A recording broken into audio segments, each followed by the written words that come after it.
Persona, persona, persona. Prósopo. Persona de mi corazón. Jen. Regálame todas las historias. Jackson. Pa' terminar mi canción. Vyakti. Persona, Akinsaso. persona. Hominem. #persona. La palabra persona expresa la singularidad de cada individuo de nuestra especie. Cada persona es valiosa en sí misma sin importar su origen, su estrato social, el color de su piel, orientación sexual o su trabajo. A pesar de que las personas son seres diversos en cuerpo y mente, muchas de estas diversidades han sido rechazadas en gran parte del mundo y en distintas sociedades. Tal es el caso de las personas trans, quienes no se identifican con el sexo o género asignado biológica y socialmente. Esa no identidad ha sido atacada, criminalizada y violentada. La Organización de las Naciones Unidas ha destacado la importancia de reconocer legalmente el derecho a la identidad de género, reconociendo que no hacerlo contribuye a la discriminación y a la desigualdad, además de limitar la autodeterminación, autonomía e integridad física y mental de las personas. Bienvenidas, bienvenidos, bienvenides a #persona, un programa sobre ti, ellas, ellos, ellas, todas, todos y todes. Hoy hablaremos de personas trans. La diversidad de identidades sexuales y la multiplicidad de géneros no son ningún invento reciente ni posmoderno. El proceso de identidad implica la vivencia interna e individual de género tal como cada persona la siente, y puede o no involucrar cambios en la apariencia física, funciones corporales, tratamientos hormonales o cirugías. Lo importante es que la aplicación o no de estos cambios solo puede ser decidida por cada persona de manera individual y autónoma. Estos actos frecuentemente se han considerado como una idea ilógica, irracional o al borde de la locura, circunstancias que han llevado a muchas sociedades a optar por respuestas normativas que difieren de la ecuación binaria, sexo-género, establecida por el patriarcado y por la mayoría de las religiones.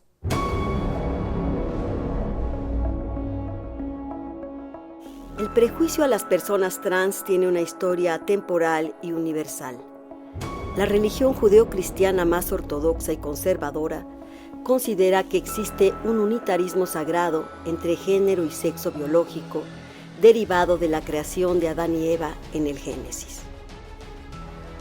Esta estigmatización dio un vuelco importante cuando en la década de los años 50 del siglo XX, en pleno auge del American Way of Life, Christian Jorgensen se convirtió en la primera persona en someterse con éxito a una cirugía de reasignación de sexo y a una terapia hormonal. Jorgensen, quien nunca se identificó como un joven homosexual, sino como una mujer atrapada en el cuerpo de un hombre, describía que antes de su cirugía se sentía introvertido, frágil y triste. Hoy en día la integración social, laboral y cultural de una persona trans es todavía poco aceptada, dado a que los estereotipos, derechos y valores culturales siguen siendo predominantes. En casi todo el mundo, las personas trans aún son expulsadas de sus casas y existe una tasa de suicidio intolerablemente elevada, así como crímenes de odio que no son más que un reflejo de las consecuencias de la transfobia. Para conversar acerca de las personas trans, quiero darle la bienvenida a nuestras personas invitadas.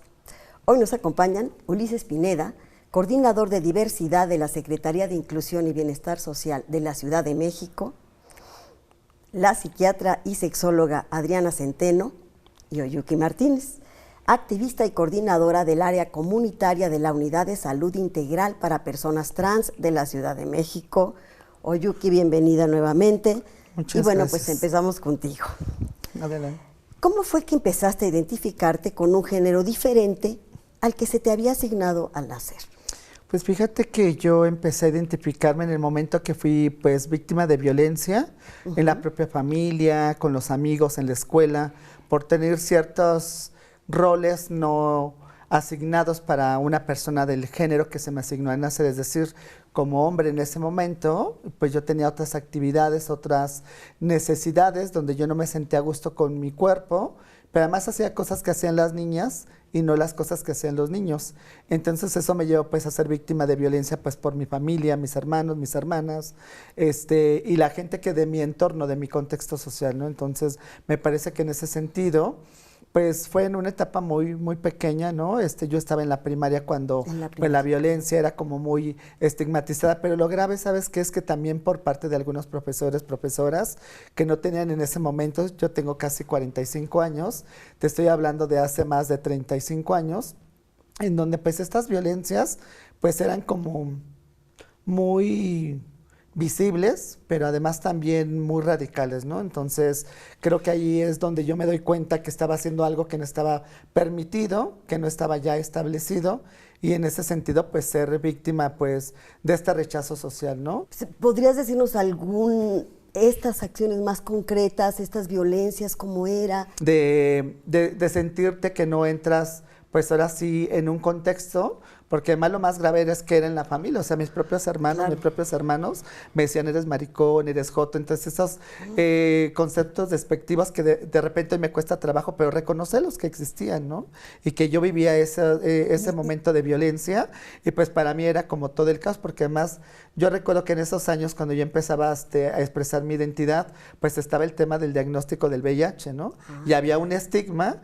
Y entonces decían las personas gays, ¿no? Porque además no se hablaba de personas trans, se hablaba de personas gay, homosexuales, y entonces son los que producen el VIH. Entonces yo decía, yo no quiero ser así, yo tenía como ahí una noción de lo que yo quería, claro, pero sí era el miedo también, ¿no? El decir y además expresarme de manera literal o total, con mi contexto, ¿no? Con las personas que estaban a mi alrededor. Entonces, sí era todo un contexto muy, muy complicado que yo recuerdo, al menos fue una experiencia de mucha violencia, de mucho maltrato, de mucha discriminación, en el cual pues pude empezar a trabajar el tema de mi identidad de género. Muchísimas gracias, Oyuki. Bueno, Ulises, tomando lo que nos está contando Oyuki, ¿cómo es que los prejuicios y estereotipos sociales repercuten en la vida de las personas LGBTTI?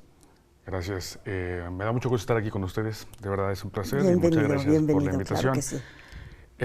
Básicamente estos prejuicios y estigmas, estereotipos, son la base sociocultural de las violencias, la discriminación y desigualdad que hemos experimentado las personas LGBTTI+. ¿Por qué? Porque se traducen perfectamente en lo que llamamos los sistemas de opresión. Misoginia, cisexismo, heterosexismo, LGBTI-fobia.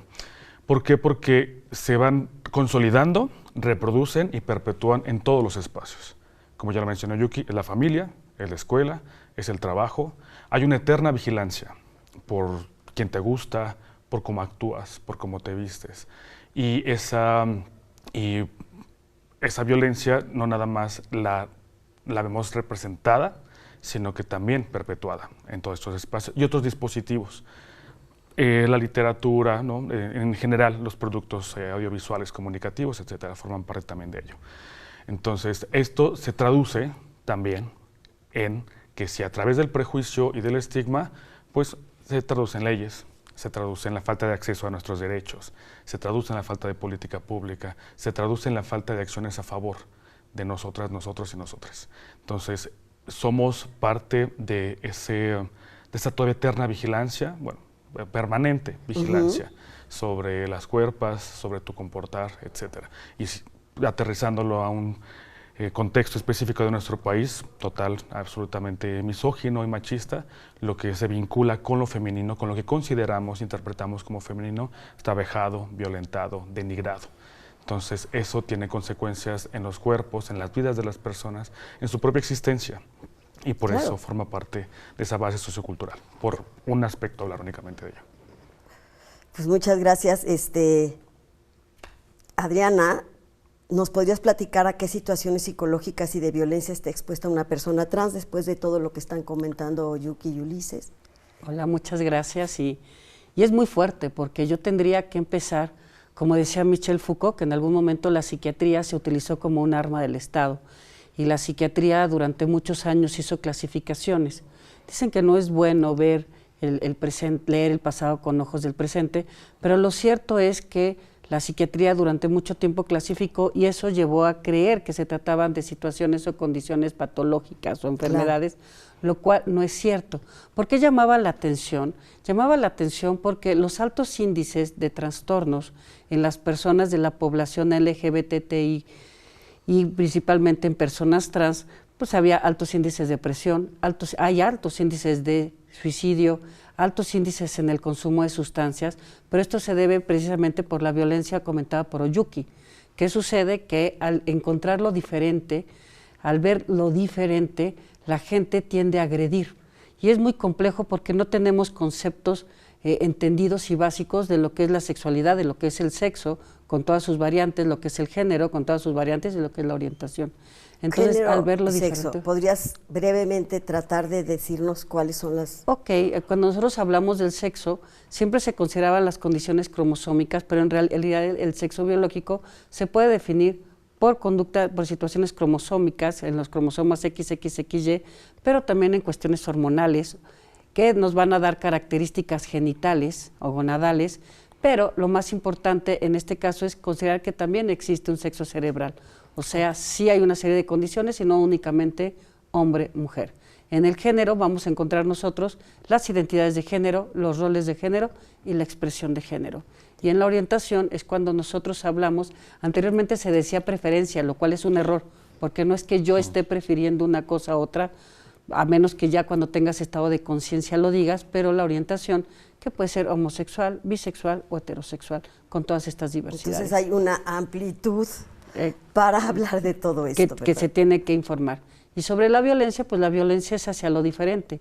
Las personas de transgénero, transexuales, sufren mucho desde que son pequeñas, porque también hay personas trans no binarias, y sufren, y esto genera alteraciones en el cerebro porque hay un estrés crónico, incluso estrés postraumático, porque muchas veces son víctimas de violencia sexual en este afán de rectificar lo que la sociedad erróneamente considera que está doblado. Entonces, ante esa violencia, ante ese rechazo, ante esa estigmatización, el cerebro sufre constantemente y hay estrés crónico, y esto genera algunos sistemas y estructuras que condicionan a la larga mayor incidencia y prevalencia de enfermedades mentales. Muchísimas gracias, Adriana. Bueno, pues estamos hablando de personas trans y vamos a seguir haciéndolo, pero antes haremos una breve pausa.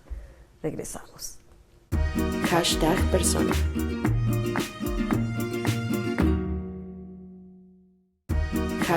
#persona.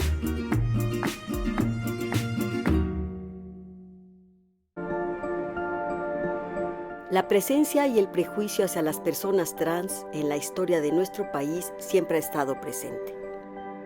Durante la época colonial fue encarcelada la mulata Gregoria Piedra, conocida como La Macho, por robar hostias consagradas, vestirse de hombre para jugar pelota vasca y por su inclinación hacia las mujeres.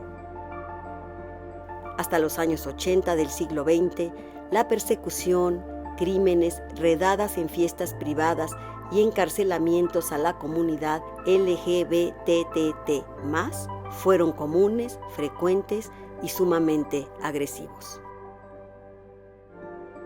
Actualmente y después de una larga lucha, el movimiento trans ha adquirido gran importancia social y jurídica, con el surgimiento de instituciones y leyes que respaldan sus derechos. Hoy en día, 14 estados de la República Mexicana reconocen la identidad de género jurídicamente y 21 de ellos han legalizado el matrimonio igualitario. Pero aún así, dichos logros todavía presentan una infinidad de obstáculos generados por diversos prejuicios y estigmatizaciones. Bueno, pues ya estamos de regreso, estamos hablando de personas trans y Oyuki nuevamente. Pues te hago una pregunta que creo que es muy importante, el que ya haya un reconocimiento dentro de una presencia jurídica. ¿Y tú cómo sientes eso para tu autoestima, para tu reconocimiento como ciudadana? Pues lo importante es no sentirme ilegal en mi propio país, en un lugar donde pues anteriormente no se me reconocía como yo me identifico como una mujer trans. Entonces, el tener este reconocimiento jurídico me da la posibilidad de acceder a otros derechos, pero también a romper pues, las violencias, los estigmas, las discriminaciones. Sin embargo, es importante señalar que el tener el reconocimiento de la identidad de género en la Ciudad de México no es llave para acceder a todos los derechos. Falta mucho trabajo desde la parte cultural para pues, poder sensibilizar a las instituciones, ¿no? Desde la cultura, ¿no? Pues a las familias, porque además yo, por ejemplo, lo vivo desde la parte muy personal. Me ha costado de repente en algunas instancias poder acceder, por ejemplo, a otros derechos, el acceso pues a la educación, el acceso a la propia justicia, ¿no? El acceso pues al empleo. Aún teniendo hoy un empleo me he enfrentado a violencias, estigmatizaciones por no tener ciertos rasgos, ¿no? Muy característicos de las mujeres que aún tendrían que permear, como lo comentaba Adriana y Ulises, y creo que en ese sentido pues nos seguimos enfrentando a esta falta de sensibilidad de las instituciones de pensar que podemos estar las personas trans en cualquier espacio. No tendríamos que tener espacios específicos, Claro. pero los tenemos. ¿Por qué? Porque necesitamos espacios seguros, espacios amigables, espacios donde pues podemos compartir, tener redes de apoyo, y entonces justo es donde yo digo que a veces el tener el reconocimiento de la identidad de género pues no es una llave para acceder a otros derechos. No, Y nos totalmente. falta sensibilizar. Muchísimas gracias, Oyuki.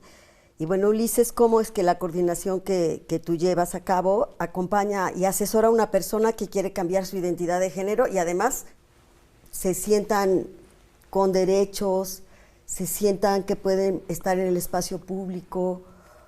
Sí, en la lógica de progresión, de progresividad de derechos humanos más bien, en esa lógica en la Ciudad de México ya puede haber un cambio de identidad de género para personas adolescentes de 12 años en adelante. Es muy importante mencionarlo y mencionar que es un proceso administrativo.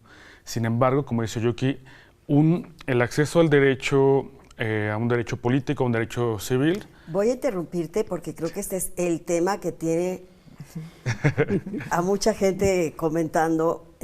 Esto quiere decir que un adolescente puede decir, yo quiero que mi acta de nacimiento diga que soy tal, que mi género es tal, o ya estamos hablando de intervenciones quirúrgicas que implican pues, No. un cambio muy radical, ¿no? Sí, hablar de un proceso administrativo es que la persona adolescente puede llegar con papá, mamá o la persona que está a cargo como su De- tutora, tutor, de ella. para que puedan hacer ese cambio. Es meramente administrativo, lo cual implica llevar una serie de documentos, acta de nacimiento, una identificación, y es únicamente pasar por un consejo para que pueda solamente revisar la documentación. No se revisa el cuerpo, no hay ningún tipo como de peritaje, como en su momento lo había, físico, psicológico, que era absoluta y brutalmente violento, sino que aquí en ese proceso administrativo solo se hace ese cambio. Es un proceso administrativo. Exactamente, como pasa con las personas mayores de edad, y aquí nos da, pues la verdad nos da mucho gusto y orgullo decir que los primeros cambios de personas adolescentes los hicimos desde esta coordinación, los acompañamos. La figura que los realiza es el registro civil. Perfecto. Bueno, Adriana, ¿cuáles son los padecimientos de salud más comunes que afectan a las personas trans? ¿No? Bueno, desde el aspecto mental, que sería, porque obviamente pues, digo, las personas trans se enferman que las personas cis, o sea, nos pueden dar muchas cosas. Pero la idea en la salud mental era lo que comentaba hace rato. Uno, vamos a empezar con el proceso de origen, que va a ser el estrés agudo, el estrés crónico o el estrés postraumático ante el rechazo, la negligencia y el abuso. Esto va a generar que las personas tengan alteraciones, por ejemplo, con su autoimagen, que eso es muy fuerte en las personas trans, o sea, es una discrepancia para el cerebro cuando se ven en el espejo, porque dicen, no soy, el cerebro está sufriendo. Después de esto viene el rechazo de afuera, no viene esta imagen interna, ahora viene el exterior. ¿Qué pasa con la familia? Mi núcleo de apoyo, mi área de seguridad, mi casa me está violentando. Se aumenta esto. Te voy a interrumpir porque es muy importante lo que estás diciendo, pero justamente le quiero preguntar a Oyuki, ¿consideras que la persona que eres hoy en día es más acorde con tu identidad? Claro, desde luego, ¿no? Eso me ha hecho sentirme muy feliz.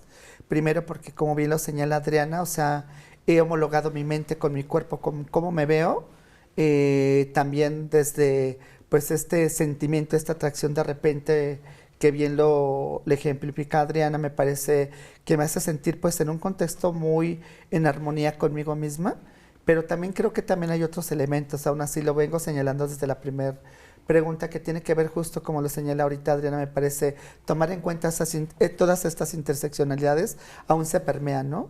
Puedo incluso yo hacer todo un proceso de feminización, pero ya hay una condicionante, ¿no? El saber que biológicamente no nací mujer, ¿no? En este contexto, pues lleva justamente a todas estas violencias, este trato diferenciado, ¿no?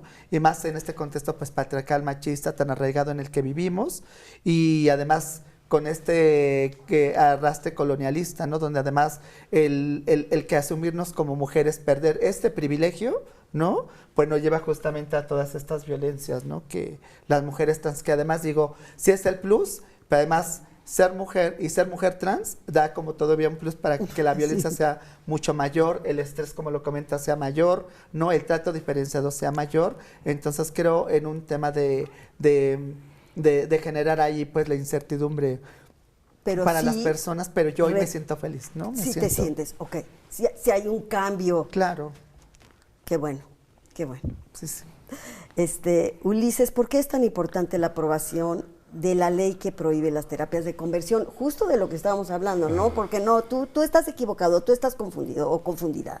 Tú has visto mucha televisión o lo que sea, ¿no? O te juntaste con alguien que te metió ideas o lo que sea, ¿no? Sí, es muy importante porque estas prácticas, como se les llama, esfuerzos por corregir la orientación sexual e identidad de género, se traducen no nada más en como terapias clínicas en cuanto a personas psicólogas o psiquiatras, sino también hay otros espacios en los cuales te van diciendo que tú no eres quien dices que eres, ¿no? Y en este contexto donde ahorita tenemos tenemos polarizaciones en cuanto a la información y a lo que conocemos actualmente como diversidad sexual y de género, pues todavía se vuelve más confuso. Y se han traducido principalmente a estas prácticas como los retiros, algunas terapias psicológicas, pero también, por ejemplo, hemos encontrado en México que los espacios que les llamamos normalmente anexos van junto con pegado. Entonces, están aparentemente atendiendo un asunto problemático de sustancias, pero en el fondo ya te están diciendo que el problema no es tu uso problemático, sino tu identidad de género o tu orientación sexual. En la segunda semana de agosto hubo una marcha en la Ciudad de México en la cual salieron ex-gays y ex-lesbianas. Ese es el problema con las ECOSIG, que si bien están prohibidas, con el pretexto de la libertad de expresión y de la libre manifestación, al final esas personas que marcharon están diciendo que sí estamos enfermas, que continuamos erróneos y continuamos equivocados. Bueno, pues hay que trabajar muchísimo con eso. Bueno, Adriana, desde tu perspectiva como psiquiatra, terapeuta, psicóloga, ¿cómo viven las relaciones amorosas, sociales y familiares las personas trans? Tomando un poco también de lo que habla Oyuki, de lo que habla Ulises, de esta cosa de, pues no te puedes relacionar, tú eras, pero no eres. Esto es muy fuerte. Yo creo que parte de las intervenciones que tenemos que hacer nosotros es no con las personas trans, sino con las familias. Y que es una como de mis propuestas, es hacer un grupo de atención para las familias. Una especie de ala, y la ¿no? que rodea. ¿Cómo viven el amor? Pues como todas las personas vivimos en el amor, ¿no? Con sus altas y sus bajas, con sus cosas buenas y sus cosas malas. Y me queda claro, en mi experiencia de trabajo yo con personas trans, es cuando encuentran el amor, se sienten muy plenos, plenas con todo el tiempo. Pero el problema son las familias. Las familias todavía cuestan trabajo. Si hablamos de las terapias de conversión, que es terrible, que gente de la salud mental, que tendría que pedir yo una disculpa también por ellos, todavía siguen haciendo ese tipo de situaciones. Entonces son las familias las que propician estos actos, o sea, no es que ellos vayan a tocar a la casa y le digan, aquí está mi tarjeta, que eso es lo más terrible. No, las familias buscan. Yo acabo de tener hace poco una familia que me vino a buscar desde Hidalgo, y para decirme que era adolescente, que era una moda. Le dije, no lo es, creo que tengo que trabajar con ustedes, no con su hija, estábamos trabajando todavía con eso, ni siquiera me tocó conocerle, y ya no volvieron conmigo. Impresionante que todavía exista esta esta negación. Y además idea, esta bueno, falta de presión, ¿no? información. También, no solamente creo social, sino familiar, porque yo recuerdo en aquellos años donde, por ejemplo, mi papá decía, o mi mamá, ¿cuándo traes a la novia, no? ¿Cuándo vienes? ¿Cuándo Claro, te por vas a supuesto. relacionar? Pero además era eso, que a mí se me llevó, era tanta la presión y tanta la violencia, que un día dije, pues le voy a decir a alguien, ¿no? Me voy a tener que relacionar con alguien. Y entonces cuando yo me relaciono, dije, pues nada más se las voy a presentar como que es mi novia, pero hasta ahí. Y me sentí en ese momento, o sea, quitarme ese peso, esa peso presión social. social, la verdad. Bueno, pues Pero sí. me sentí que, pues no era lo mío. Y dije, no, esto no es lo mío, no. Ha llegado, les agradezco muchísimo, ha llegado el momento de despedirnos. Ulises, gracias. A ustedes. Adriana, Oyuki. No, mil gracias por la Muchas Y invitación. bueno, al público que nos acompaña, en próximas emisiones seguiremos hablando de estos seres únicos e irrepetibles que son las personas. Hasta la próxima. Persona, persona, persona, Prósopo. persona de mi corazón. Jen. Regálame todas las historias Jackson. para terminar mi canción. Vyakti. Persona, Arkinsaso. persona. Ominem. Hashtag persona.